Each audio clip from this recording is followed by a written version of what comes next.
Então, boa noite. Estamos começando hoje mais um evento, hoje com um evento do bacharelado, né, do curso de Educação Física da Unimontes, com o tema A Dança nos Currículos dos Cursos de Educação Física, Por quê e para quê?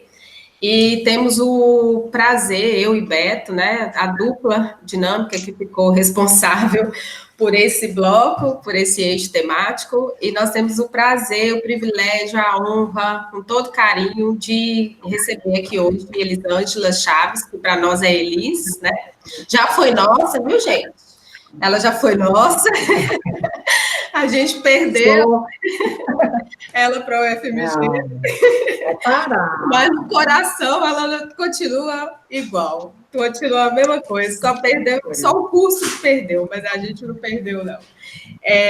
E eu queria agradecer demais, porque a primeira pessoa que me veio na cabeça para convidar realmente foi Elis, né? E realmente, na hora que eu e Beto ficamos responsáveis por esse eixo temático, na hora eu já falei, eu gostaria de falar sobre a importância da dança nos currículos da educação física, né? Porque eu vejo que nem sempre é tão valorizado assim, né? A gente sabe que, infelizmente, áreas de conhecimento que não sejam biologizantes nem sempre são tão valorizadas na educação física quanto a gente gostaria. E muitas pessoas ainda não entendem, né, a presença da dança nos cursos, né?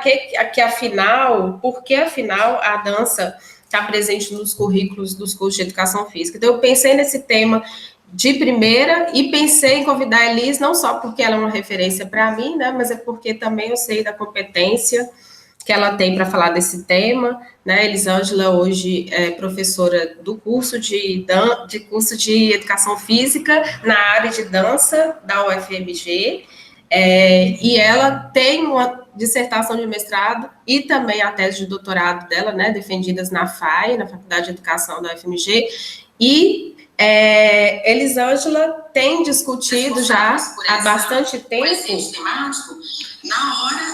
sobre temáticas que dizem respeito à educação, história da educação física, né, história da dança na educação física, e aí ela tem discutido escolarização da dança em Minas Gerais, né, na dissertação, então ela tem muito a contribuir com a gente. Então eu agradeço demais o fato dela estar aqui hoje com a gente e ser mais uma parceira nesse projeto, né, do curso de Educação Física. Ela está sempre topando todas as coisas que a gente pede, ela está sempre topando, e gostaria de agradecer a Beto pela parceria, pela duplinha aqui, e queria agradecer também, gente, fazer um agradecimento especial aqui a Saulo e Kelly, professora da FUNORTE, no curso de Educação Física também, professora de dança, porque a Kelly também solicitou, né, que os alunos dela do curso assistissem hoje aqui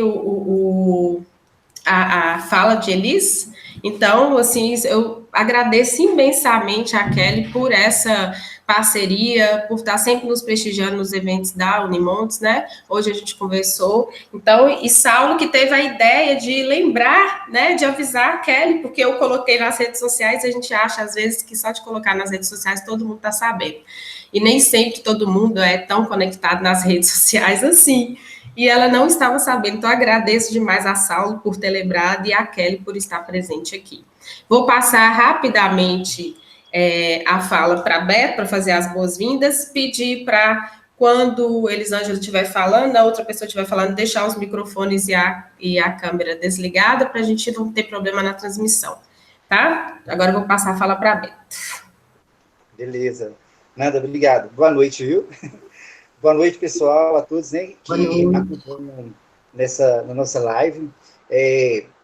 Parabenizar aí o colegiado do doutorado e da licenciatura também pela iniciativa, né, dessas lives, que é uma forma de fazer essa aproximação, né, entre professores, alunos, ex-alunos, então foi uma forma muito dinâmica e muito legal a iniciativa.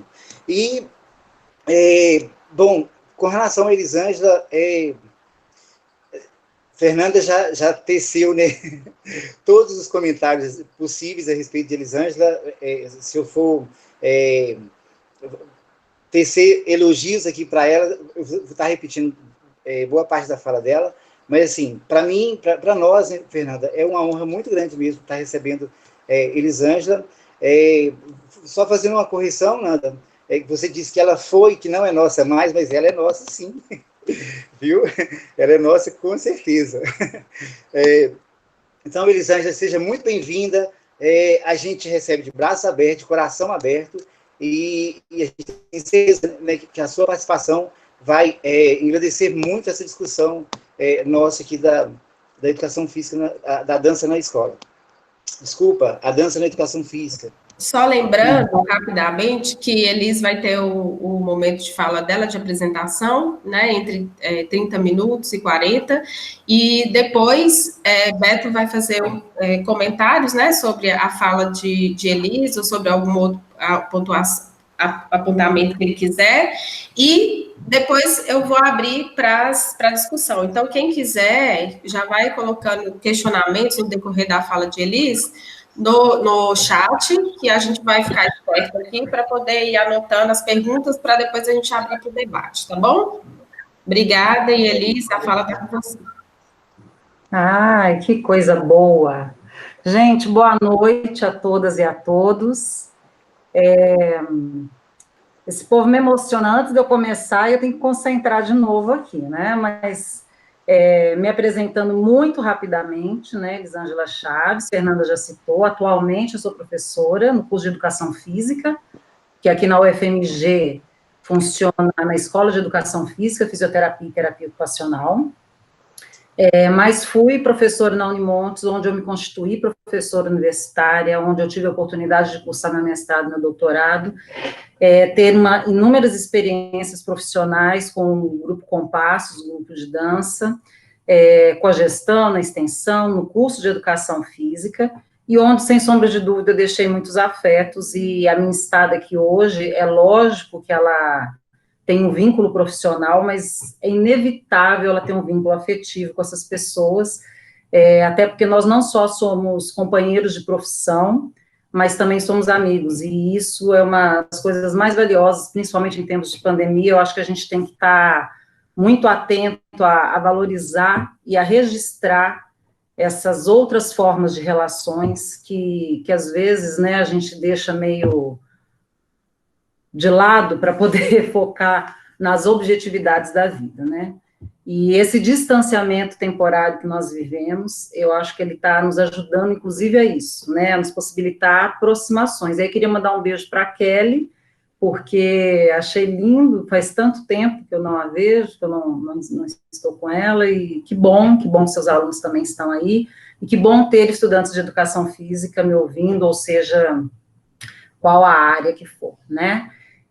A minha fala com essa temática, ela vai seguir um pouco essa lógica de eu falar um pouco da minha trajetória dentro da educação física, porque não tem como desconectar o processo como eu me constituí como professora universitária na área e como pesquisadora na área também, porque isso tem a ver com a minha trajetória artística, né, como artista, como professora, como universitária, como pesquisadora. E aí eu vou falando um pouquinho disso para poder contextualizar essa ideia de se pensar a dança na educação física.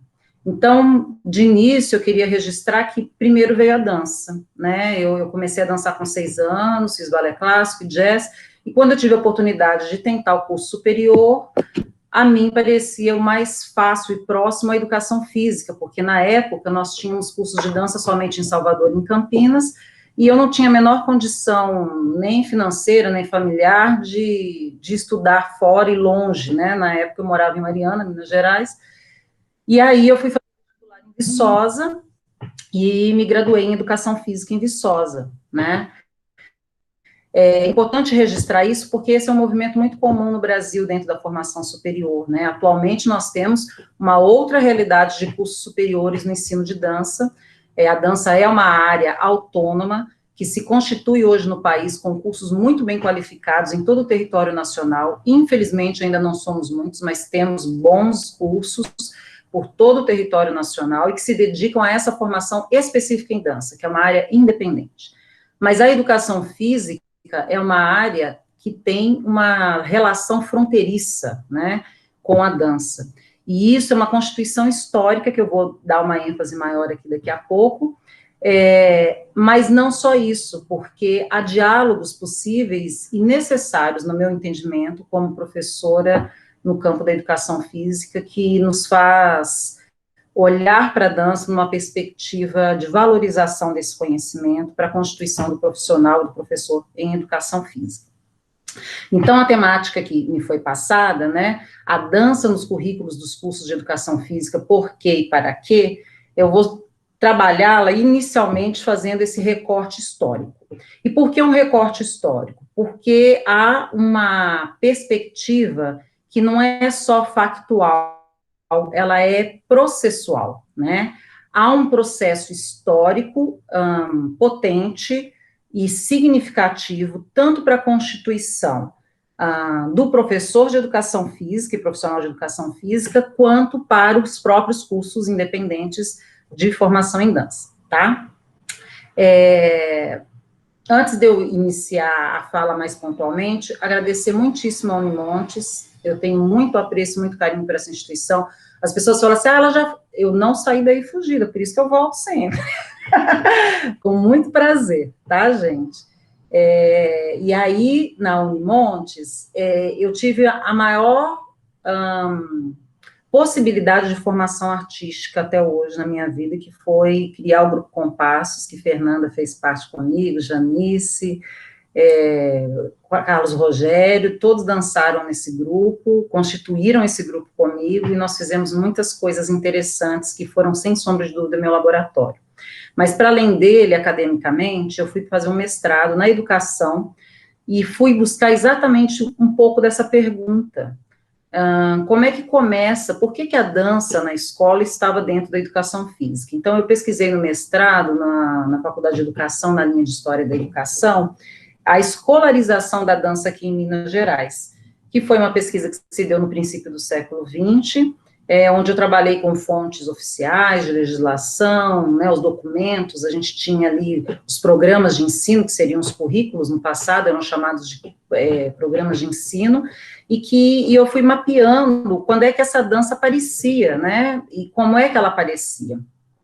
E a começar daí, ela aparecia sempre vinculada, primeiro, né, 1912, uma cadeira que se chamava Jogos, Brincadeiras e Danças. Posteriormente, dentro de uma cadeira que se chamava Exercícios Físicos, e aí a dança aparecia como uma das atividades. E, posteriormente, Educação Física, onde ela também aparecia. O ensino de artes, ele se consolida um pouco mais tarde que isso, né, lá para a década de 30, 40, mais especificamente, que se começam mais atribuições a isso, mas a dança, talvez por ser uma prática que envolvesse o corpo e o exercício, nesse período ainda se vincula à educação física, né. Esse processo de perceber a escolarização me fez fazer outros movimentos também. No meu doutorado, eu também fui para a mesma linha de História da Educação, para a Faculdade de Educação, na época ainda era professora na Unimontes, mas eu não fui atrás exatamente dessa perspectiva do vínculo com a educação física, eu fui entender por que essa dança era pensada para educar a mulher, né, e aí eu fui trabalhar com a primeira escola de dança que surge aqui em Minas Gerais, em Belo Horizonte, que era o curso de dança Natália Lessa, e fui entender um pouco como é que se constituiu, qual era o lugar dessa escola na cidade, quais eram seus preceitos, suas intencionalidades, e trabalhei com isso no doutorado.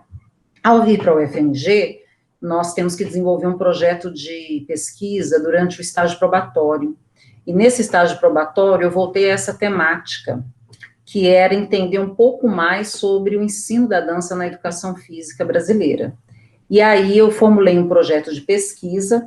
Esse projeto de pesquisa eu desenvolvi durante 2 anos aqui na UFMG, exatamente tematizando o ensino da dança no espaço universitário. Eu queria entender como é que ela surgiu. O nosso primeiro curso de dança, em nível superior, foi na UFBA em 1956. Mas a dança, ela começa a aparecer como um conhecimento a ser trabalhado na instância superior, no processo de formação profissional, dentro dos cursos de educação física, os cursos civis, e aí é um curso civil especificamente, na Universidade do Brasil, que hoje é a UFRJ, né? Em 1939, a gente tem a formação desse primeiro curso, que inclusive tinha uma perspectiva de ser um curso modelar para todo o território nacional. Então, em 39, a gente consegue identificar a primeira abordagem da dança fazendo parte do ensino superior e também fazendo parte da formação, no caso da professora de educação física. E aí tem algumas especificidades que eu gostaria de ressaltar em relação a isso. Primeiro, não é a dança como cadeira. A cadeira seria a disciplina, né, a terminologia que constava dentro dos currículos da época. Essa cadeira era uma cadeira de ginástica rítmica. Dentro dos conteúdos da ginástica rítmica, a gente encontra muitas deliberações de conteúdo para dança. E isso se dá no currículo de 39, efetivamente eu localizei relatórios e programas de ensino da professora Helenita Saerp, que era a professora que encabeçava essa disciplina, né, depois, anos seguintes, outras pessoas também começaram a trabalhar com ela, e aí a gente já vê esse conteúdo lá. Mas era uma disciplina pensada, eu vou falar disciplina, mas lembrando que a terminologia correta são cadeiras, tá? Porque no tempo histórico elas eram denominadas assim, cadeiras. Então, essa disciplina de ginástica rítmica, ela era ministrada unicamente para mulheres, porque nesse período, e eu quero registrar isso porque essa relação sexista com a dança é importante para a gente poder debater mais para frente, ela estava lá denominada num currículo que era diferente para homens e mulheres. As mulheres não faziam futebol, as mulheres não faziam esportes coletivos de atrito corporal, e os homens não faziam ginástica rítmica em hipótese alguma. E essa ginástica rítmica era dada ao som de piano, com uma série de elementos da rítmica, e alguns elementos já constituídos da dança. Essa pesquisa, e aí eu queria só aproveitar o momento quando eu falei que eu vou falando um pouquinho de mim, né, a gente tem hoje aqui na UFMG, olha eu trocando, aqui na UFMG, um grupo de pesquisa que se chama EduDança, que é coordenado por mim, sou a líder dele, né, no CNPq, e pelo professor Gustavo Cortes, meu companheiro de trabalho aqui. E dentro do EduDança, a gente vem trabalhando com uma série de pesquisas. Essa pesquisa que eu fiz sobre a universidade, ela faz parte das discussões desse grupo, vai ficar um pouquinho espelhado, mas esse livro aqui, olha, foi um livro que nós lançamos no ano passado, e nele tem um capítulo sobre essa pesquisa, e que traz uma série de dados desses que eu vou estar informando para vocês. E esse livrinho está aí, porque tudo que a gente faz aqui, ó, eu mando imediatamente para a Unimontes com o maior carinho, compartilhando aí a parte do que a gente vem produzindo, né, nessa cooperação acadêmica que a gente tem e mantém. Então, o texto chama Ensino da Dança nas Universidades Brasileiras, abordagem histórica dos encontros e desencontros com a educação física. É um estudo que vai da periodicidade de 1939 até 1956. Vai até 56, porque eu parei essa pesquisa exatamente quando se cria autonomamente o primeiro curso de dança no Brasil, que é esse que acontece lá na UFBA, que existe até hoje, um curso muito bacana, que inclusive a Kelly, professora, fez mestrado lá, né? E ele começa em 39, porque 39 é quando é fundado esse curso, né? A gente tinha uma tradição antes no Brasil de formação de professores através das escolas militares, né? E esse é o primeiro curso civil, tá? E aí, dentre esses conteúdos, só para poder, né? Como é que a gente vai fazendo isso? A gente vai olhando os documentos, e aí tem algumas coisas que vão aparecendo nisso. Então, a cadeira chamava ginástica rítmica, mas ela tinha lá dentro, por exemplo, estudo sobre o método de Dalcroze, educação física e arte, comentários sobre diversas modalidades da dança, comparação entre o balé e a dança natural, movimentos harmônicos de braços, gestos e atitudes aplicados a diversas expressões e emoções, composição de movimento expressivo, marchas rítmicas, improvisação de movimento nos diversos ritmos, interpretação de sentimentos diversos por meio de gestos harmônicos. Então, a gente tem todo um conjunto que é muito compatível com o período histórico, e aí eu preciso abrir um parênteses, porque quando a gente fala por que dança na educação física, para que dança na educação física, a gente precisa fazer um movimento de entender essa amplitude de possibilidades que a dança, enquanto uma arte, nos proporciona. E aí eu falo enquanto arte, entendendo que a maior função dessa expressão corporal, dessa prática corporal, é a sua máxima enquanto arte. Mas a gente se apropria desse conhecimento para diferentes funções. Então, eu não preciso ser artista para dançar, eu danço por lazer, eu posso dançar como devoção religiosa, eu posso dançar porque isso me mantém conectado com as matrizes e ancestralidades da minha região, da minha raça, da minha fé. Então, essa perspectiva ampla da dança, ela não é uma novidade para nós na contemporaneidade. E talvez esse seja um dos motivos em que a dança foi entendida, principalmente no século XX, na virada do XIX para o século XX, com uma grande potencialidade. E aí eu gosto de tensionar duas questões para falar disso. A primeira é uma compreensão, até que Curtini fala conosco, quem tiver curiosidade, tem um texto muito bacana na História do Corpo, é uma coletânea de 3 livros, o último, o terceiro livro, ele vai falar da história do corpo nesse período, né, no século XX, e o Curtini vai falar que o século XX, ele descobriu o corpo, que a gente passa a ter uma outra percepção de corpo a partir do século XX. E aí, lógico, tem vários capítulos que falam disso, o capítulo que eu indico é sempre um último, para quem gosta muito da dança, que é um capítulo histórico sobre a dança no século XX, que vai falando como que foi veloz e ágil, como a gente sai do balé clássico, vai para a dança moderna, e como é que a tecnologia vai fazendo parte disso, né? É um capítulo muito interessante da Anne Souquet. Mas o Curtino, quando ele fala que o corpo foi redescoberto, uma das questões, sem sombra de dúvida, é essa possibilidade que nos permite estarmos juntos nessa noite, né? É a partir do momento em que se criou a possibilidade da filmagem. Isso é um divisor de águas, inclusive para a educação física, porque a gente tem um desencadeamento de N pesquisas, né? Nós passamos a conseguir ver o movimento em câmera lenta, né? A gente só fazia isso no olho nu. Nós temos aí, ao longo da história, pessoas que tentaram registrar a dança por escrita, como a Laban Notation, do Rudolf Laban, e aí, a partir do momento em que se cria a tecnologia da filmagem, a gente passa a ter a capacidade de guardar a imagem, de guardar a coreografia, de perceber coisas e parar imagens que nós não tínhamos antes a olho nu. E essa diferenciação nos coloca em um outro lugar. Eu observo esse movimento de uma outra forma e eu posso ver esse movimento de outra forma. Para além dessa questão tecnológica, tem todo o movimento da modernidade que explode no princípio do século XX. Então, essa pesquisa que eu faço na escola mesmo, eu estou pegando esse período de 1927 a 1937, né? Como a gente vai ver aqui a questão da universidade em 39, onde nós estamos numa veloz mudança de hábitos, costumes e de relações com o próprio corpo, né? Mudam-se velocidades, o automóvel, muda-se também muitas dos nossos comportamentos sociais, urbanos, as nossas vestimentas. Então, se a gente for pegar o século XX, a mulher sai de um vestido que cobre o corpo dela até o tornozelo para mini saia, e isso é uma diferença enorme, principalmente para se dançar, né? A gente sai de uma realidade em que os pés eram vistos para uma realidade em que as pernas são vistas e se movem, tem espaço e tem condição de mobilidade.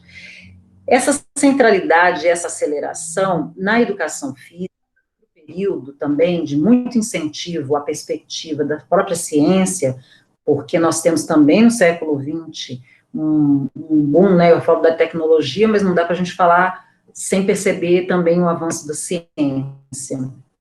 E nessa perspectiva, outros olhares e outras lentes sobre o mundo, elas são muito incentivadas. A dança, ela é a prática identificada em todos os povos do planeta. Não existe nenhum povo, nenhum tipo de vida humana localizado no planeta Terra que não tenha um registro de manifestação em dança. A dança e a música como artes que se cooperam, né, que são cooperativas entre si, elas estão registradas na história de todos os povos. Dança-se por diferentes motivos, mas no século XX a gente começa a ter um outro movimento de dança, que não é dançar só pelos vínculos, aliás, não é só, tá, gente? Só é péssimo para isso.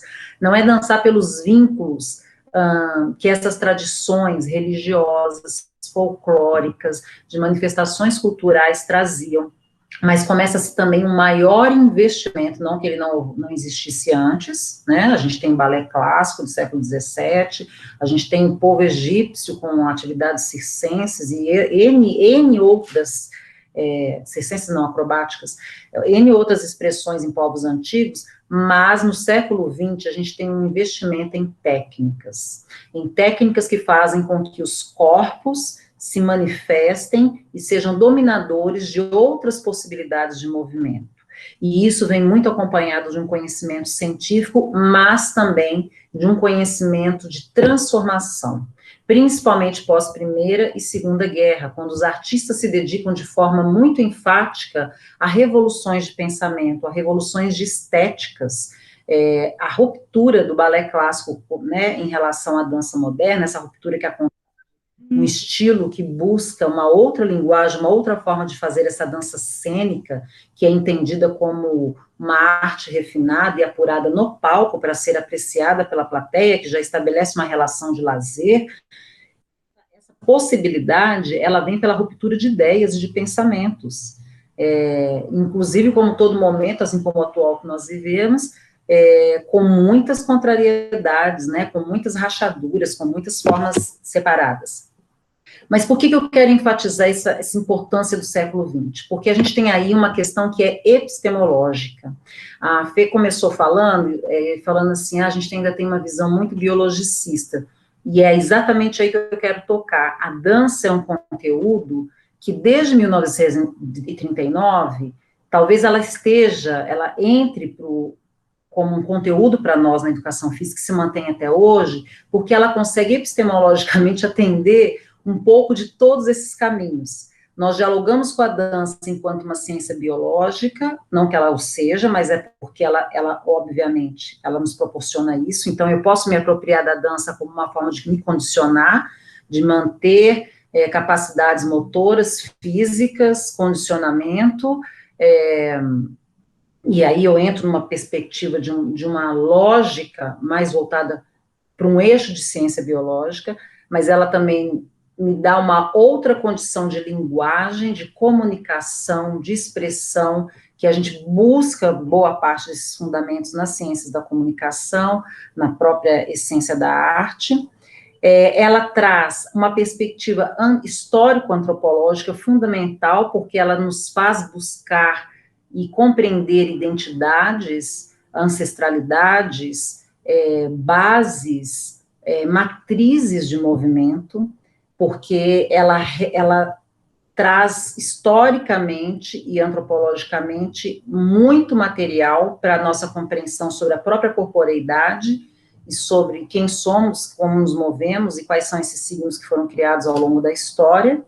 E ela ainda nos complementa enquanto abordagem sociológica, porque a dança está presente nos nossos ritos sociais, historicamente, e isso é um fato que se repete com constância.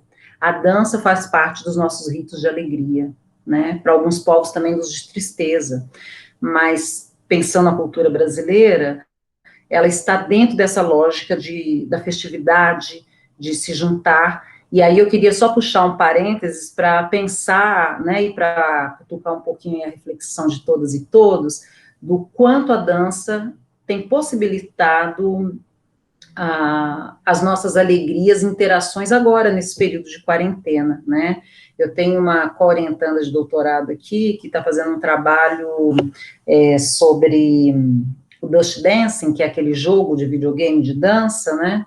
E a gente vai começar a preparar um artigo agora falando dessa perspectiva da dança nas mídias, na cultura digital, entendendo que TikTok, que a quantidade de aulas, como que nós estamos nos reinventando, utilizando desse distanciamento, mas desta imagem, dessa lógica de que o meu corpo consegue se expressar para além desse mecanismo, e que a dança, ela é uma forma de me recuperar, né, uma forma de eu fazer atividade física, uma forma de eu me alegrar, uma forma de eu criar uma situação com o filho, com o amigo, com o marido, do idoso manter uma movimentação sadia e tranquila. Então, voltando ao eixo epistemológico, a dança promove um diálogo que é muito útil à educação física moderna, porque ele é um diálogo de diversidades, é um diálogo que possibilita a inclusão. E como área fundamentalmente pedagógica, a educação física sempre precisou disso. Então, historicamente, a gente tem uma lógica da dança muito presente lá na licenciatura, como um dos conteúdos, isso permanece. A BNCC, que está aprovada, ela traz ainda a dança como conteúdo da educação física, mas ela não traz a dança como conteúdo que está em competição com a dança que os profissionais das artes, da própria dança, estão trabalhando. Ela está ali como um conteúdo que pertence à cultura corporal de movimento, porque nós vamos ter uma compreensão muito clara de que há uma construção epistemológica, histórica, que permite, que necessita, que ao se pensar a educação do corpo, que ao se pensar a cultura corporal que se constrói ao longo da história, inclui a dança como parte desse conjunto todo.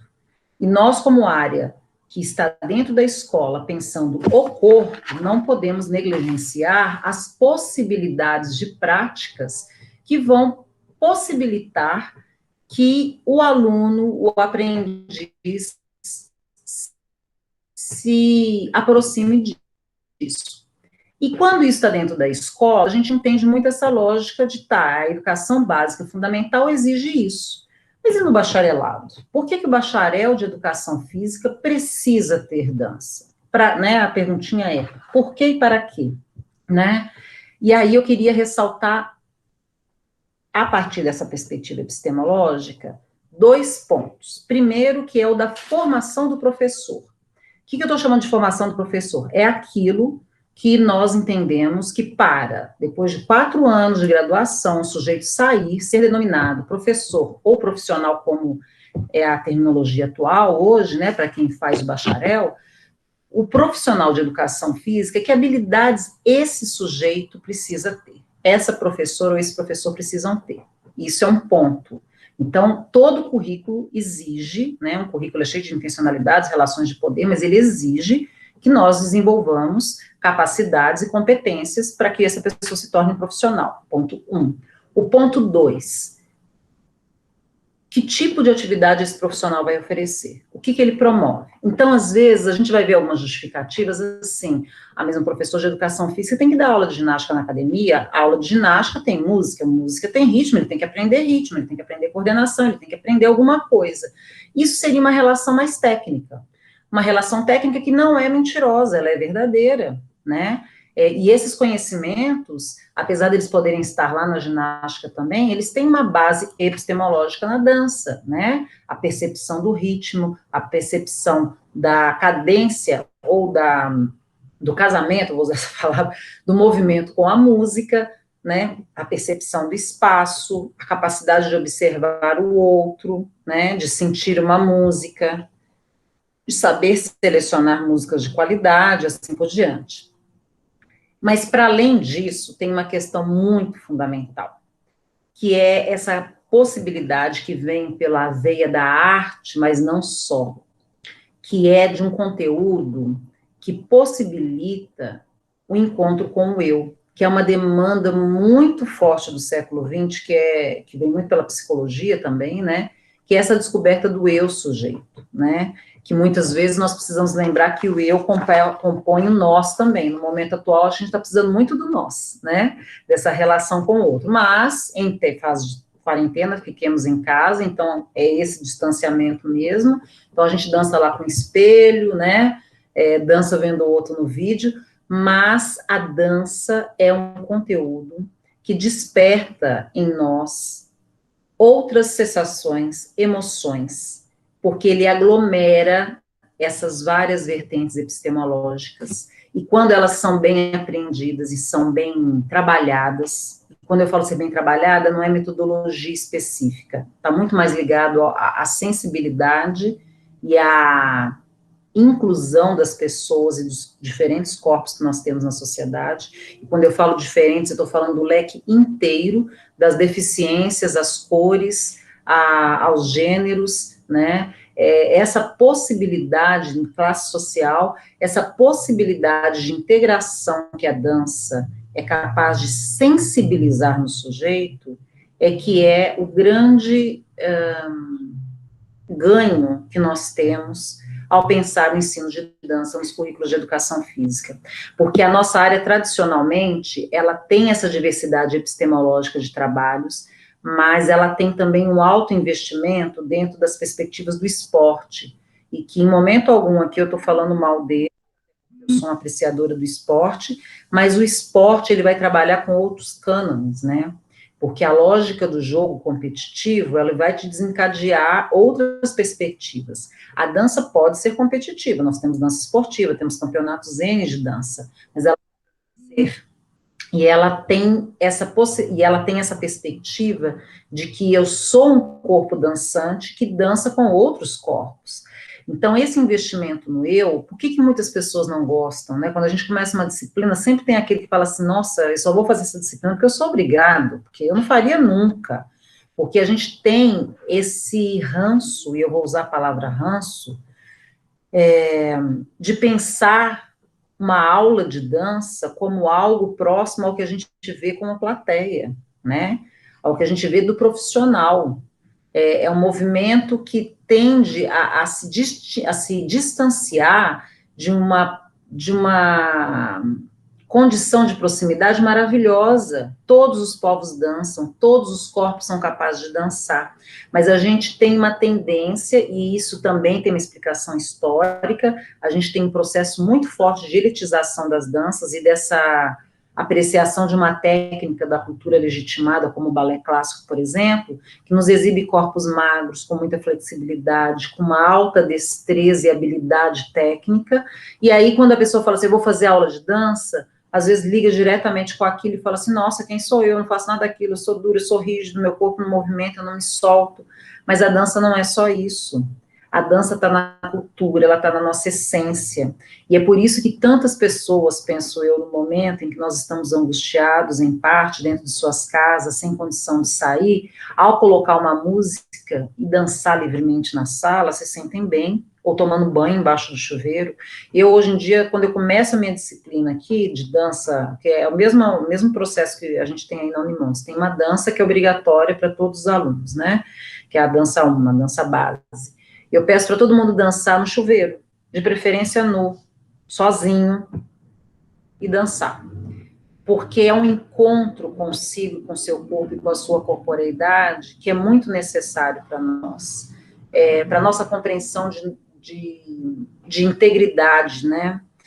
Merleau-Ponty, um filósofo que inaugura muitos dos pensamentos que eu estou relatando aqui com vocês, ele vai falar, né, através de uma filosofia da percepção, que eu sou o meu corpo. Ela fala assim, lógico que eu sou meu corpo, mas não é lógico, nós não pensamos assim. Tanto nós não pensamos que a gente tem dificuldade de entender por que os corpos negros se incomodam com o racismo, né, no geral, estou falando de forma aberta e não é a temática desse momento, mas quando eu entendo, quando eu olho para um corpo deficiente, só tenho dó dele, é exatamente porque eu estou limitadamente entendendo como ele se sente como sujeito corporeidade, porque ali há um corpo que tem outras sensibilidades, outras formas de se apropriar dessa realidade à sua volta, mas há um corpo que está presente, que está vivo, e que se movimenta com trabalhos sobre folclore, sobre a identidade nacional, né, essa perspectiva de uma valorização da cultura brasileira, né, a gente só vai ter esse conteúdo liberado, não é a palavra ideal, mas esse conteúdo pensado como uma possibilidade de o professor de educação física, homem, entendendo, né, uma lógica heteronormativa, em 1969. Então, são 30 anos após, depois de 30 anos que esses conteúdos fazem parte da formação da professora de educação física, que a gente passa a ter professor. E isso é muito emblemático, isso é muito significativo para a gente pensar as construções que nós fazemos sobre a nossa percepção do que é o corpo, a corporeidade. Por isso que eu quis dar ênfase a falar dessa revolução do século XX, que acontece na arte, mas que acontece fundamentalmente nas relações sociais, de como nos vestimos, como nos vemos, como nos expressamos. Então, para além das matrizes, eu gosto muito de usar esse termo, né, dos usos e abusos da dança, dos usos e abusos do corpo, né? Nós temos aí uma forma, eu não gosto de jeito nenhum quando a gente usa assim, é um veículo, o corpo é um veículo. O corpo não é um veículo, né? Vou voltar lá no Merleau-Ponty. Eu sou o meu corpo é a minha existência, é o que garante a minha transcendência no mundo. É por ele que eu me comunico, que eu me aproprio, que eu me expresso. E essa percepção de corporeidade que a educação física não pode abrir mão. A dança não está na educação física, em hipótese alguma, como concorrência ou como disputa de mercado e de campo de trabalho com os profissionais artistas da dança. A dança está na educação física porque ela é um vínculo da corporeidade diversa que nós precisamos para nos formarmos como profissionais e para auxiliar o trabalho e a formação de outras pessoas, que é na extensão e na atuação dessa prática corporal que nós vamos fazer. E no bacharelado, para além de pensar essa lógica técnica de que eu preciso dominar ritmo, movimento, expressão, soltura, eu preciso entender os fenômenos que acontecem à nossa volta, e esse processo é um processo extremamente humanista. Há de se perceber que por mais que se reconheça que exista aqui um corpo biológico, nós precisamos atentar que nada é possível sem as relações construídas no campo da cultura. Nós somos seres produtores de cultura. Nós nos comunicamos com o mundo, nós marcamos a nossa identidade pela corporeidade. E aí, a educação física, ela precisa conseguir dialogar. Por isso que esse currículo é tão diverso, porque eu preciso falar do corpo, eu preciso falar do movimento, eu preciso falar do corpo em movimento, eu preciso falar dos movimentos possíveis de serem produzidos pelo corpo, eu preciso antenar uma área que tem colaborado muito com a dança, é a neurociência, por exemplo, né? Que infinitas possibilidades de compreensão sobre quem nós somos e podemos ser a partir das neurociências, por exemplo, né? A própria psicologia, nós temos toda uma corrente de trabalhos terapêuticos que envolvem a própria dança, né? Porque ela está para nós, assim como qualquer outra prática de viver, porque há uma outra percepção, e que aí é um assunto para um outro momento desse, que é a possibilidade de compreensão da dança como forma de linguagem, né? Uma linguagem que se manifesta através do corpo, mas que, assim como outras linguagens, trabalha signos e significados, né? Então, nessa perspectiva, eu vou encerrar e vou abrir, né, que foi uma pena ter tido esse probleminha, mas é isso mesmo, é o que vivemos no momento, que bom que estamos aqui ainda, que já foi resolvido, mas é lembrar que a dança vai ser uma prática de sentidos e significados diversos, que precisam ser problematizados, mas que são também tradutores de leituras da nossa realidade. Quando eu vejo uma criança de rua fazendo um mortal em semáforo, ele não fez ginástica artística para aprender aquele mortal, assim como muitos dançarinos de street dance ou dança de rua, também não estão fazendo aulas de técnicas para poder chegar a esse conhecimento, como os capoeiristas, né, mas é muito difícil que alguém faça balé clássico e seja um exímio bailarino clássico sem apreensão dessa técnica específica, para a gente lembrar que o dançar não está limitado a esses espaços, porque ele constitui a nossa cultura e, portanto, enquanto cultura corporal, ele é algo de muita possibilidade de investimento para o nosso desenvolvimento e para a nossa emancipação enquanto sujeitos contemporâneos. E aí, no mais, eu queria agradecer e abrir para as perguntas, porque aí eu fiquei preocupada agora com o tempo aqui, mas nada que desse problema, né? Eu acho que faz parte todo esse processo mesmo, mas a Fernanda já me adiantou que tem uma série de perguntas aí, eu acho que as perguntas também vão ajudando para a gente dar uma retomada e talvez falar um pouco mais direcionadas às questões dos próprios alunos do bacharelado, né? Pensar... E aí eu queria só para concluir mesmo, pensar o seguinte, que quando eu falo aqui nesse sentido, eu falo pensando muito numa perspectiva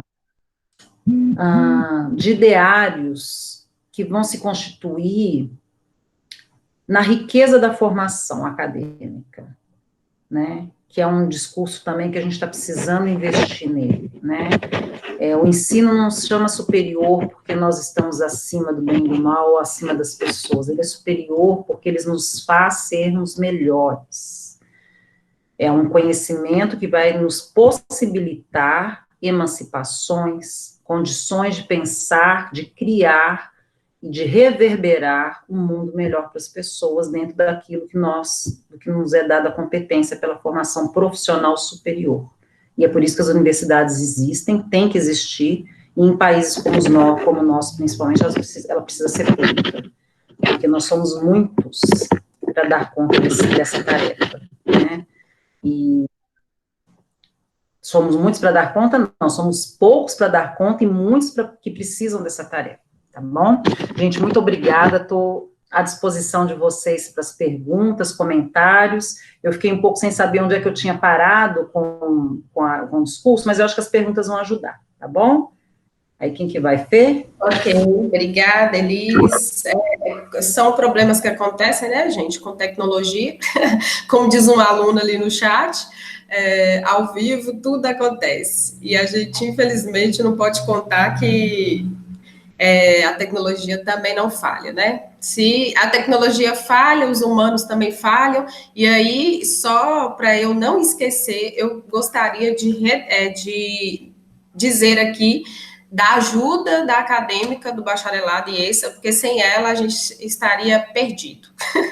Ela que tem nos ajudado, nos auxiliado aqui, e a gente tem que ter um pouco de paciência, fica todo mundo muito nervoso, estava todo mundo muito empolgado com a sua fala, Elis, mas aí demorou um pouquinho, mas é um tempo mesmo das máquinas, né? Então a gente tem que ter paciência e esperar um pouquinho. A gente já tem alguns questionamentos, mas antes de passar para os questionamentos, eu vou passar a palavra para o professor Beto, para ele fazer as considerações que ele quiser. Beto, é com você.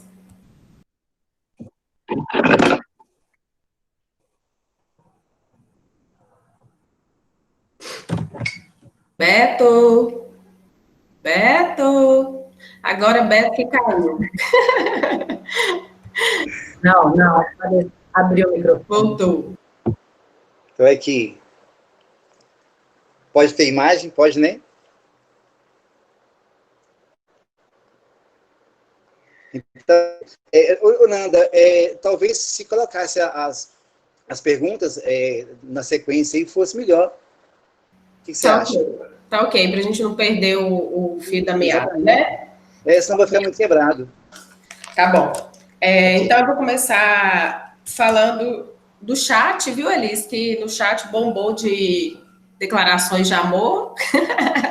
Ladislau, Otton, Kelly, Mariana Pascoal, que está aqui presente. Então, eu queria dizer assim, que o pessoal está só colocando declarações várias ali, te elogiando.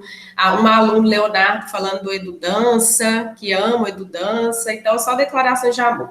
Mas tem dois questionamentos que são extremamente bacanas, que o primeiro é bem interessante, que é do professor Rogério Ladislau, que ele colocou pensar a educação física na perspectiva da licenciatura e do bacharelado. Em que essas propostas se diferenciam, né? Então, assim, como você já falou um pouco, mas de uma maneira geral, o que a gente poderia dizer que o trabalho com a dança na licenciatura se diferencia do trabalho no bacharelado? Ei, Ró, um beijo. Tô vendo tanta gente aí. Mariana Pascoal continua sendo a bailarina mais linda do Dança do Ventre que eu já vi em cena. Otto também, que eu tô vendo que tá aí.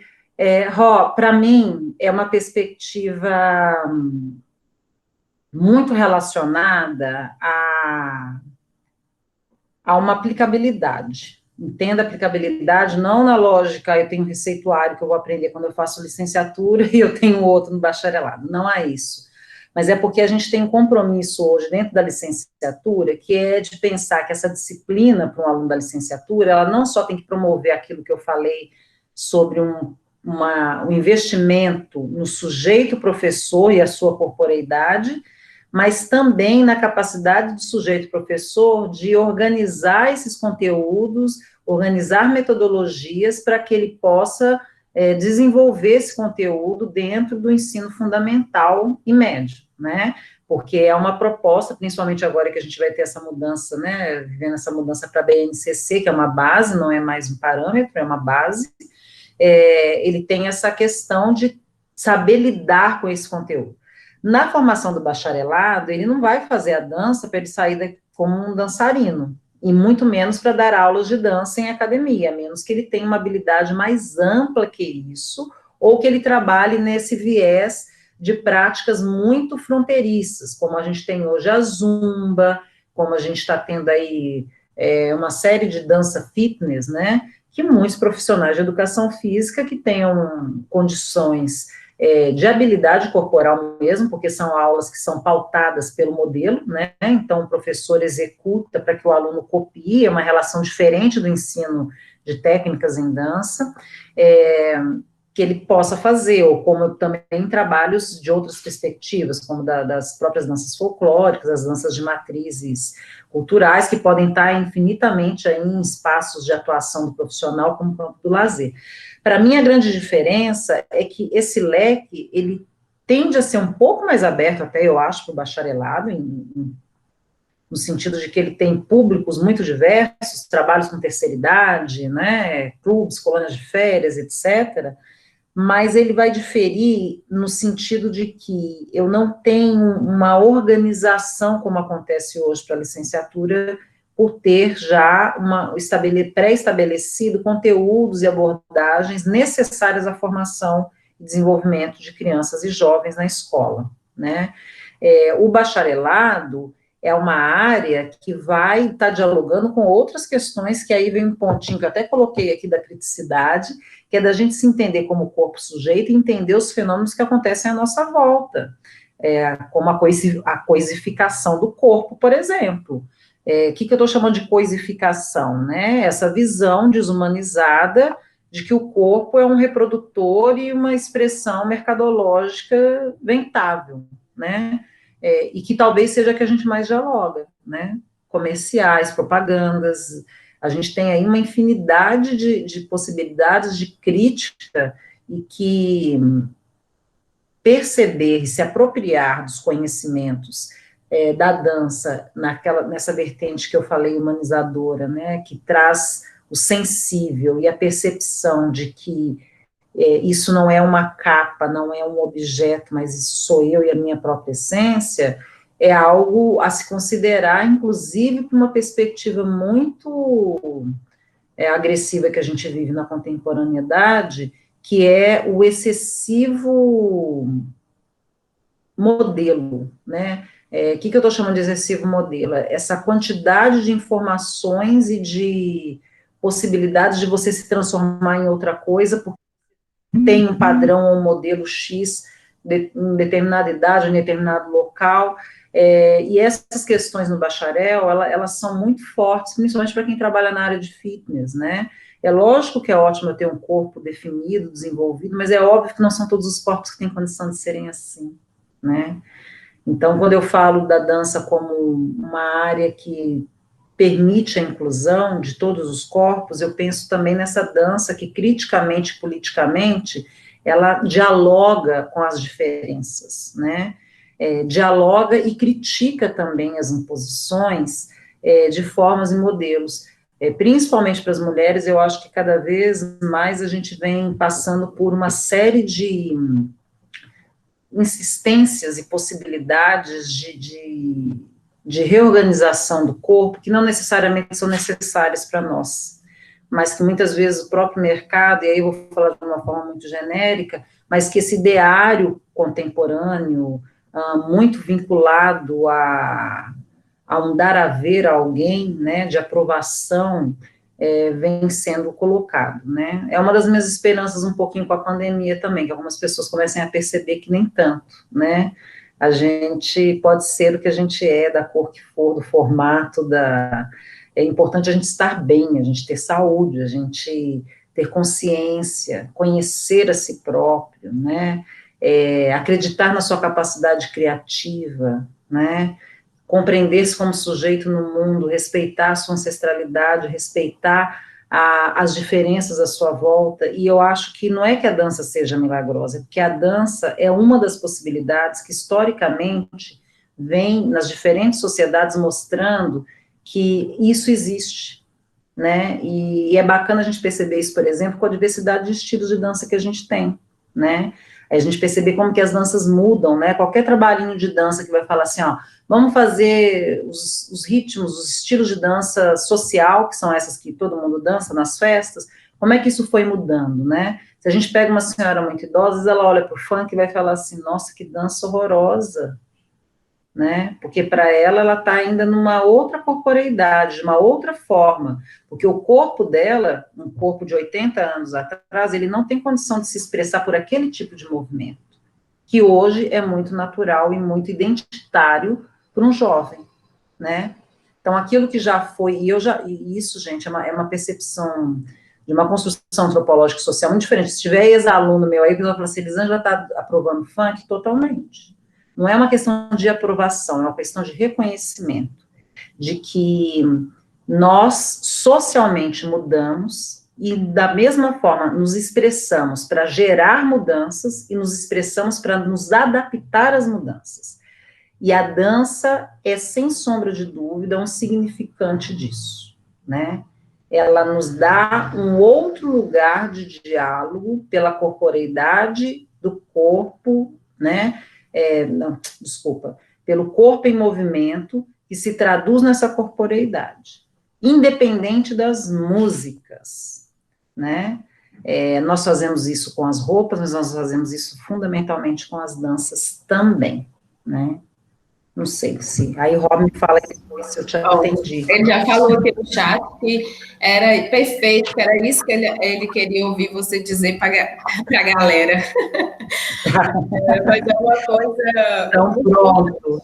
Essas questões que você coloca, Liz, inclusive coisas que a gente conversa sempre na licenciatura e no bacharelato, né, em dança, sobre essas áreas de transição, né, que você falou, por exemplo, da Zumba, do Fit, né, que eles sempre perguntam, mas Fit Dance e Zumba são danças? Aí eu brinco com eles, não. Se a gente for no que é dança, né, a gente tem que lembrar que a dança é manifestação artística antes de tudo, né? Então, é igual você colocou, é uma área de transição, é uma ginástica dançada, mas nós temos que lembrar que, além disso, o profissional da área de educação física, o bacharel, ele tem outras áreas que ele pode trabalhar com todos os conhecimentos que ele adquire na graduação. Né? Então, em Diamantina, por exemplo, conheci um projeto onde se trabalhava os conhecimentos adquiridos pela dança, como consciência de corpo, os alongamentos, os processos criativos com idosos nos postos de saúde da cidade. Então, os acadêmicos do curso de bacharelado fizeram um trabalho voltados para esse contexto dos postos de saúde, por exemplo. Né? Então, tem a questão do lazer, dos projetos sociais, das prefeituras. Então, assim, como você falou, o campo do bacharel é muito amplo, mas não tem como fazer essa intervenção no corpo do outro se nós não reconhecermos nosso próprio corpo, né? Sem o reconhecimento de nós mesmos, é impossível interferir no corpo do outro. E a outra questão é da professora Kelly, que ela vai dizer que como você faz a leitura das atuações do bacharel em dança e o bacharel em educação física que quer trabalhar com a dança no mercado. Então, que bom, viu, Kelly? Eu vou falar uma coisa que talvez seja complicada de compreender, mas eu tenho que falar. Primeiro, que para mim são dois bacharéis totalmente diferentes. Um bacharel em dança é um bacharel formado em artes, enquanto bacharel na área de artes, ele vai ter uma série de capacidades, como eu comecei no princípio, né, falando, a gente tem que desenvolver habilidades, etc., e ele vai ter uma preparação X. E o bacharel em educação física vai ter a sua. No mercado, no meu entendimento, honestamente, o que define não é conselho, o que define não é a universidade que você fez, o que define é o domínio. É o domínio. E é um domínio que não é um domínio técnico, é um domínio pedagógico. Agora, nós temos uma área, a área das artes é uma área mais, assim, com complexidades que eu não abordei aqui. Então, nós ainda temos, e eu não consigo ver possibilidade de não termos isso socialmente, a perspectiva da formação do artista que independe totalmente da universidade. Tem pessoas que vão se tornar artistas, independente de terem feito seu curso superior ou não, assim como nós temos esportistas e atletas, e da mesma forma, né? São áreas de atuação diferenciadas. Eu entendo que em alguns momentos seja importante para o mercado essa qualificação de identidade, de uma qualidade de formação, mas a gente não pode dizer que é essa formação que garante a atuação do sujeito. E aí essa disputa entre o bacharel da dança e o bacharel da educação física, definitivamente ela não existe. Na licenciatura, a contratação é feita pelo diploma. E no mercado de trabalho, ela é feita pelo currículo e pela competência profissional. Então, se nós temos professores de educação física que dominam determinados estilos de dança e têm essa habilidade de desenvolver aquela modalidade, e aí eu estou falando modalidade porque o ensino de dança no espaço da academia, ele é técnico, né? A gente raramente, tirando essas ginásticas dançadas, né? O restante, você vai fazer uma aula de balé, uma aula de jazz, uma aula de salão, por exemplo, e aí a aula de dança de salão é um bom exemplo, por exemplo, né, assim, para a gente pensar. A dança de salão, ela tem N exigências, mas na minha concepção, Beto, se discordar, fala aí comigo, na minha concepção, as exigências são muito mais pedagógicas, que é do saber organizar e observar e orientar o aluno. É óbvio que a gente precisa de um nível de demonstração, mas um nível que não é comprometedor como outras modalidades de dança. E eu penso que se esse professor de educação física, bacharel em educação física, ele consegue dominar isso, ele consegue dar aula em qualquer lugar que ele quiser. E não entendo que isso seja uma disputa de mercado, porque os bacharéis da dança também, assim como eu dei o exemplo do artista, ele vai encontrar isso. Então, a gente tem hoje, por exemplo, um grande número de pessoas que terminam seus bacharelados da dança e se confrontam com isso, de perder espaço no mercado de trabalho para um artista nato, né, que não tem uma formação superior, mas que tem carreira, habilidade, reconhecimento, que seja, e que ocupa esse espaço que ele não ocupa, para poder reforçar uma lógica que é bem complicada da gente discutir, mas que é importante que se discuta na formação profissional, de que não há só uma forma de constituição do sujeito professor, né? A gente tem aí, por exemplo, projetos sociais que fazem trabalhos fantásticos, porque a educação social também é um espaço de promoção do sujeito, né? Ela é diferente da formação institucionalizada nos níveis de ensino, e que te garantem a formação superior, porque a formação superior, ela vai para além dessa concepção técnica, mas eu acho que a disputa maior, Kelly, não é entre um bacharel e outro, é entre os bacharéis e os artistas, e não vejo que isso tenha que ser uma guerra, porque, na verdade, eu penso que a gente precisa evoluir nisso também, né? Não há uma única forma de se produzir conhecimento no mundo, né? As religiões produzem conhecimento, a ciência produz conhecimento, as técnicas têm conhecimento, a filosofia produz um outro tipo de conhecimento. Então, assim, a convivência harmônica, ela é possível de acordo com a instância que ela é tocada. Eu queria só dar um exemplo rápido aqui, eu estou iniciando uma pesquisa sobre o ensino de dança em projetos sociais. Projetos que são pensados a partir da educação social, que têm intencionalidade de proporcionar a pessoas de pouco acesso à arte e cultura o ensino da dança. Normalmente, projeto social, quem está lá dando aula, ou é voluntário, ou é muito mal remunerado, porque são projetos que dependem de doação, ou de algum financiamento baixo, público, ou de instituições filantrópicas. Dificilmente a gente acha lá um bacharel, seja o que for, educação física ou dança. Normalmente a gente vai ter lá os professores artistas, que ganham muito mal, mas que fazem trabalhos excepcionais, por exemplo. Não, isso não é uma regra, né, gente? Lógico que tem exceções. Mas estou falando disso para dizer que a construção do exercício profissional, o diploma, sem sombra de dúvida, ele não só abre portas, como ele define caminhos. Mas ele não é o único caminho na sociedade, na construção histórica que nós temos, principalmente se falando das artes. E aí eu vou incluir a dança nisso. Então, eu tô bem cansada dessa discussão entre educação física e dança.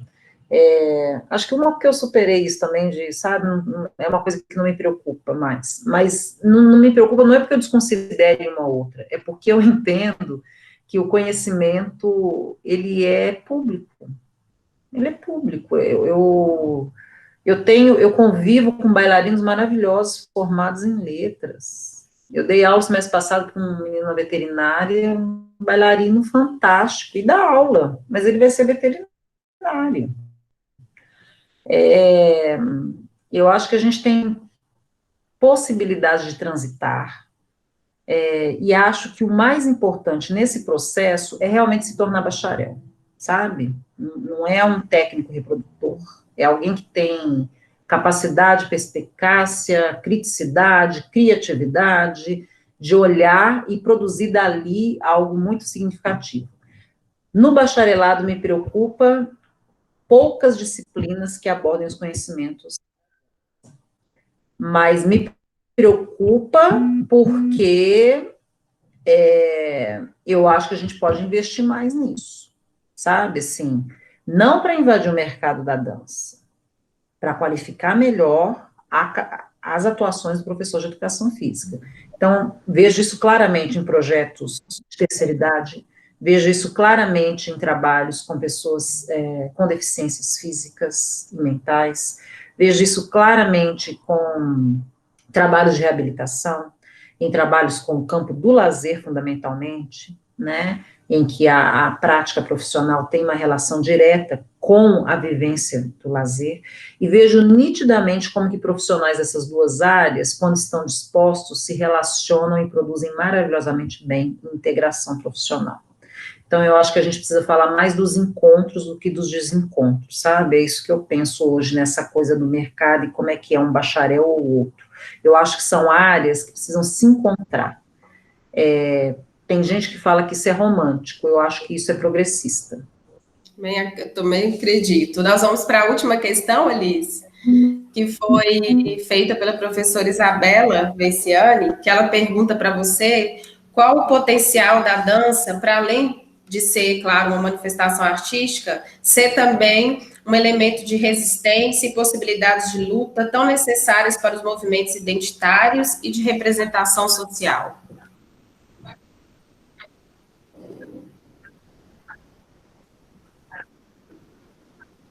Oi. Deu para ouvir a pergunta da Isabela? Elis? Oi, travou.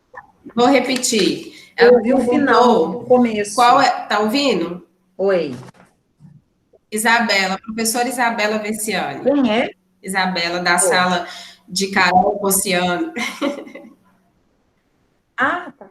Ela pergunta Qual o potencial da Isabela, dança, delícia. para além de ser uma manifestação artística, claro, ser também um elemento de resistência e possibilidade de luta, tão necessárias para os movimentos identitários e de representação social?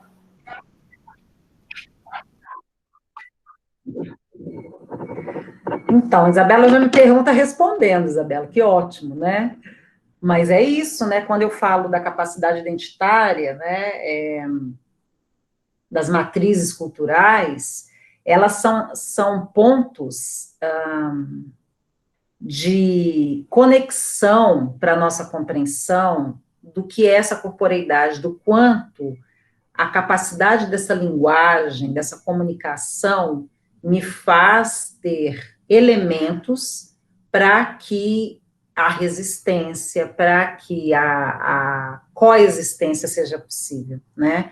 Quando eu falo dessa possibilidade do campo das representações, não é o representar em viver o que eu não sou, ou viver o outro, é representar aquilo que tem sentido e significado para um determinado grupo, para uma determinada localidade. Eu vou citar aqui duas obras que nos ajudam a pensar sobre isso, que não são de autores da dança, mas que são muito bacanas para a gente pensar. Um é Stuart Hall, que é um dos precursores aí dos estudos culturais, e quando ele trabalha essa perspectiva da identidade cultural, ele vai falar muito nessa perspectiva de onde nós conseguimos guardar sentidos e significados de vida que nos identificam, né? Que nos fazem buscar. E aí ele vai falar que o corpo é um deles, né? Porque é no corpo que vem, e não é uma perspectiva genética, ela é cultural, porque nós somos seres culturais. E nessa perspectiva, essa lógica de relação, ela é muito forte, né? Porque são nesses fenômenos extremamente humanísticos que nós vamos conseguir guardar aquilo que de maior valor pode nos sustentar, né? A exemplo do que estamos vivendo na quarentena. E o outro autor, eu acho que eu vou até ler um trechinho, que eu até ia falar dele, é o Boaventura de Souza Santos. Boaventura, ele trabalha uma coisa que está me mexendo muito comigo no momento, são as epistemologias do Sul, onde ele vem tratando uma diferenciação de afirmação, né, de que a nossa construção de conhecimento, ela tende a ter uma normatividade eurocêntrica. E ao nos aprofundarmos nas perspectivas dos povos que ficam no hemisfério sul, né, estou falando isso muito rasteiramente, me desculpem os que vão até achar feio o jeito que eu estou falando aqui, mas ele vai falar de como isso é diferente, né, e eu tinha até marcado, eu falei assim, se der tempo, é uma coisa muito rapidinha, mas ele fala uma coisa que eu acho muito... O corpo vivo torna-se especialmente animado e vivo na dança. Ele encena a experiência primordial ou fundacional, aquela que funda o movimento como forma de conhecimento. Através da experiência tátil-sinestésica, né, que é essa do tato, da sinestesia corporal, do nosso próprio corpo. Esse conhecimento corporal tem um caráter não linguístico, não proposicional, capaz de expandir a proximidade e a familiaridade e até de fortalecer a confiança, muito para além das possibilidades, dos intercâmbios linguísticos que a gente pode ter ao longo da vida. Então, assim, essa perspectiva de que o corpo, ele é uma concentração de saberes e conhecimentos. E quando eu falei da questão, na resposta da Kelly, de que a gente precisa mais conectar e compartilhar, é porque não dá para falar de arte, não dá para falar de corporeidade, negligenciando todas as resistências que os diversos corpos, ao longo da história da humanidade, vêm aglomerando e acumulando, e que estão aqui presentes, né, e aí eu vou lá na neurociência, ela me dá um código, eu vou lá nos estudos da ancestralidade, ela me dá outro, eu vou lá na psicologia, ela me dá outro, eu vou lá nas religiões, elas me dão outro, porque essas capacidades, elas estão intrínsecas a nós, né? Há uma perspectiva do acesso, é óbvio. Eu preciso ter acesso ao conhecimento. Mas mas o acesso, ele não é único. Eu não tenho uma única forma de canalizar. Por isso que eu acho que algumas disputas de mercado são ingênuas, prematuras e burras. Elas não trabalham em prol de, elas trabalham contra. E uma coisa que eu sou apaixonada na dança, e essa vai para o Beto, com amor, é que o bom é dançar com, né? A gente dança com, a gente não dança contra. E é isso que nos faz sentir humanidade ao dançar. É isso que nos possibilita identificar por que a matriz da dança africana faz sentido, por que a matriz de uma dança oriental faz um outro sentido, né? Mas ela faz outro sentido, mas ela também me emociona, por que não? Por que ela não me, né? O impacto. E aí eu queria ressaltar essa perspectiva que é uma capacidade que para mim está muito cunhada no reconhecimento que nós que estamos diante da academia, do ensino superior, precisamos valorizar e respeitar muito, que é de fato a gente não usar o discurso da diversidade só no discurso papel, a gente precisa da diversidade corporal, mas é corporal em todos os sentidos. É corporal na minha expressão, na minha percepção da expressão do outro, na minha expressão coletiva, né? E isso implica solidariedade, consciência, sensibilidade, né? Serenidade, porque eu preciso dessa paciência, de perceber que aquilo que é feio para mim, não é feio porque é feio. É feio porque eu estou numa lógica que me faz construir um conceito estético de feio e de bonito. E esse conceito, ele vai perpetuar ou não de acordo com as posturas críticas que eu tenho perante esse corpo que se comunica, que se expressa, que representa, que se manifesta, que resiste, que insiste, né? E aí a gente pode pensar em N coisas, né? Do corpo feminino ao corpo trans, do corpo negro ao corpo aleijado, do corpo branco, do corpo infantil, do corpo idoso, né? Do corpo rico e do corpo pobre. A gente tem N possibilidades, né, de acessar. Mas é um outro âmbito do conhecimento, que é isso que o Boaventura está falando, que é da sinestesia, né? Que é do tato. Oi, meu bem, antes tempo, né? de encerrar, de passar para a Beto para ele fazer as finalizações dele, eu queria só destacar que quem está assistindo esse evento, estou muito emocionada, é a Lívia Tenório, dizendo que é sua fã. E eu falei que sou fã dela e sua amiga, fã, claro, a Lívia brasileira, que a gente estuda aqui na Unimontes. Queria dizer para ela que estou muito emocionada com a presença dela. Os textos dela são lidos pelos alunos aqui na Unimontes. Eu queria ressaltar a presença dessas duas pessoas. Mônica, que Laslau pediu para você mandar um beijo, e a Lívia, que também está aqui te elogiando. Pode mandar? Pode. Beijo.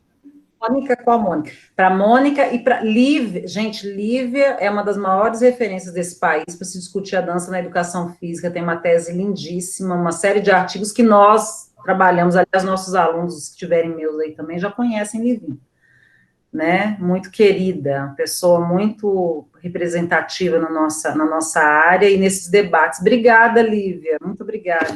Está aí. E aí, agora eu passo a palavra para a Beto fechar e depois fecho com você. Beto. Chegando. Pode falar as suas palavras. Bom, assim, eu vejo que essa 1h30 passou tão rápido e eu acho que eu queria propor aqui que essa mesa redonda fizesse parte mesmo, uma mesa redonda, né, com bastante gente, respeitando todos os protocolos, né, do distanciamento de 2 metros, de usar máscaras, mas assim, para que essa discussão continuasse, né, porque está muito gostoso de ouvir a Elisângela, como sempre né, de ouvir eu falo, principalmente de dança. Assim, eu juntei um tanto de coisa aqui, mas que não vai dar para a gente poder discutir agora, porque o tempo já está, né, esgotando, mas só queria fazer um destaque, né, assim, de todos os benefícios, né, que a dança nos oferece, né, que ela nos beneficia, com a questão de ganhos fisiológicos, ganhos sociais, né, pessoais. Aí é só um comentário com relação aos currículos do bacharelado. É que eu percebo que boa parte dos currículos de bacharelado, a dança folclórica, né, que tem todo esse potencial, né, de nos sensibilizar, de oferecer uma gama de conhecimento, né, e benefícios, e é uma dança extremamente democrática. Eu estou dizendo a dança folclórica, não a parafolclórica, né, do espetáculo, mas a dança folclórica que nos permite, né, toda essa participação da diversidade, né, no entorno dela, ela está distante dos currículos do bacharelado. Né? O bacharel não se beneficia, assim, passa de forma muito superficial sobre esse conhecimento. Mas é uma questão né, aprofundar essa discussão e, quem sabe, dar uma melhorada, né, no currículo. Mas é isso, queria fazer esse comentário e, bom, não dá tempo da gente discutir muita coisa aqui agora. Né? Mas... Vamos pensar, Beto, que a gente está, né, em início de mudanças curriculares, né? Temos que reformar os currículos agora, então acho que é mais um momento para a gente se debruçar sobre isso, né? E repensar essas questões para a formação também, né? Sim, com certeza. Com certeza. Eu queria até falar dessa questão, que é aluno da FMG que está aqui presente, o Leonardo, não sei se deve ser seu aluno, ele está falando da diferença. Leonardo, deixa eu olhar o nome dele. A dança de salão? Ou Leonardo? Leonardo Ribeiro, ele é aluno da FMG, e aí ele está falando das diferenças, e aí é isso também que eu queria pontuar, como você falou, que agora a gente vai passar para a reformulação, né, que ele ficou curioso por como é o currículo aqui, eu falei, deve ser parecido, o currículo não sei, mas as práticas devem ser parecidas, porque eu sou filha acadêmica de Elise. Então deve ter muita coisa parecida igual. A herança, mas a herança bendita. Benditíssima. Desculpa te cortar, pode não, tudo bem. E no mais, agradecer, né, pela sua disponibilidade de estar mais uma vez. Mas o convite, né, ele é contínuo, né? Esteja sempre conosco. Né? Sempre. Nós gostamos demais de você. Obrigada, querido. E vamos embora dançar, porque quem dança é muito feliz. Muito mais feliz. Muito obrigado pelas suas palavras. Obrigada. Acho que abriu o leque aqui para um tanto de questionamentos e vamos amadurecendo isso aí. Gente, eu espero ter contribuído. Eu acho que eu já falei no começo, mas vou falar de novo, né? Sou Unimonte sempre, então, para mim, é muito estar em casa, é muito bom ter essa cooperação. A gente já tem outras, espero que tenhamos mais ainda. Para o pessoal que está aí assistindo, quando eu saí daí, acho que das maiores dores que eu tive foi exatamente deixar esse grupo de companheiros que eu tenho na Unimonte, de competência, de dedicação. Para quem está se graduando, colhem neles, vocês não vão se arrepender, porque as pessoas que querem um mundo melhor, elas fazem um trabalho melhor, e vocês estão tendo acesso a isso. Essa condição que a gente está vivendo é provisória, mas nada será como antes amanhã, e a gente precisa se renovar e se recriar, e repensar práticas, repensar posições, lugares, né? O mundo está gritando por mudanças.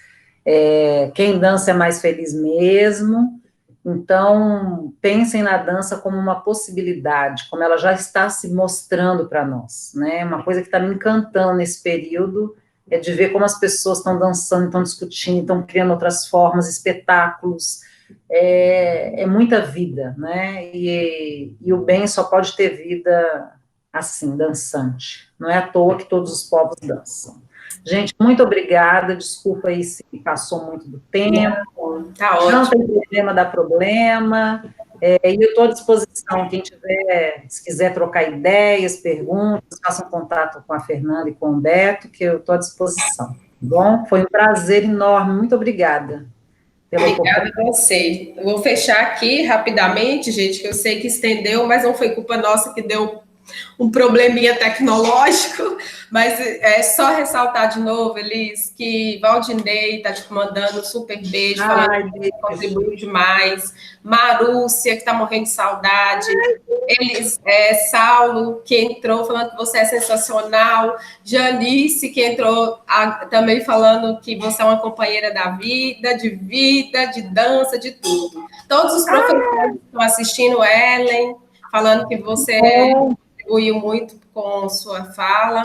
Todo o pessoal emocionado aqui, como eu falei, né? Não tinha como, principalmente eu, dizer sim que você pode ter certeza que você é uma pessoa inesquecível. O seu prestígio é absurdo, né? Só de trazer Lívia brasileiro para o meu evento, Beto! Chique! Beto e eu. Vamos marcar uma coisa com a Lívia. Não, você é prestigiosa mesmo. Eu queria dizer assim, que muita gente que não é do curso e que é egresso e que às vezes também viu ali no Instagram a gente mobilizando, pediu, mesmo não tendo certificado para quem não teve inscrição, né? Pediu para participar, só de saber que é você, todo mundo. Mariana foi uma dessas pessoas. Minha colega e amiga Marília Del Ponte, que é professora da UENG agora, fez concurso comigo, tá nos prestigiando aqui também. Muita gente mesmo, assim, tem milhares de pessoas com muitas mensagens. Mas eu queria fechar, gente, falar de como que Elisângela foi uma pessoa importante para mim, na minha formação, né, enquanto profissional da área da educação física, professora. Ela foi responsável pelos caminhos, né, que eu resolvi perseguir. Eu sempre choro, viu? Terça-feira eu chorei, hoje eu vou chorar de novo. Mas ela tem uma responsabilidade muito grande na minha vida, pessoal, profissional. E agradecer, assim, de coração, por ela estar aqui hoje. Eu vou até... os meus alunos sabem que sempre eu choro, né? Então é normal eles verem isso em monografias e em outros lugares, mas assim, é pela importância que eles têm mesmo na minha vida e porque ela é muito humana, né? Ela é extremamente, não é só educadora, professora, profissional. Ela está aqui hoje também porque ela nos faz ser melhor. Então ela me fez ser uma pessoa melhor. Obrigada. Beijo. Agradeço. Agradeço a todos os alunos que vieram de outras universidades, de outras faculdades, da FUNORTE, da UFMG. Bombou, só não ter o nome Elisângela já é sinal de brilho. Então, agradeço, Mari. Continua dançando sua dança linda. Não podia fechar sem agradecer Iessa e todo mundo que colaborou. Iessa, obrigada, Iessa. Você quer falar alguma coisa, Liz? Eu te amo, Fernanda. Eu também te amo. Declaração de amor e choro é comigo. Vamos começar o chororô. Obrigada, gente. Obrigada. Desculpa aí os problemas técnicos, mas o evento vai ficar gravado, depois a gente disponibiliza o link, tá? Beijo, boa noite. Agora, em tempos de pandemia, não é só falha humana mais, tem falha técnica também, porque os computadores não são humanos, imagina. Exatamente. Muito obrigada pelo carinho mesmo. Eu acho que eu quero uma live dessa por semana, eu nunca mais vou fazer terapia. Resolve. Dancem, viu, gente? Beijo, muito obrigada, gente. Obrigada a você. Dancem muito. Salve. Obrigada, Beto. Valeu, Nanda. Obrigada. Obrigado, Nanda. Obrigado, Elisângela. Obrigada. Isso, brigadão, viu? Ei, Isa.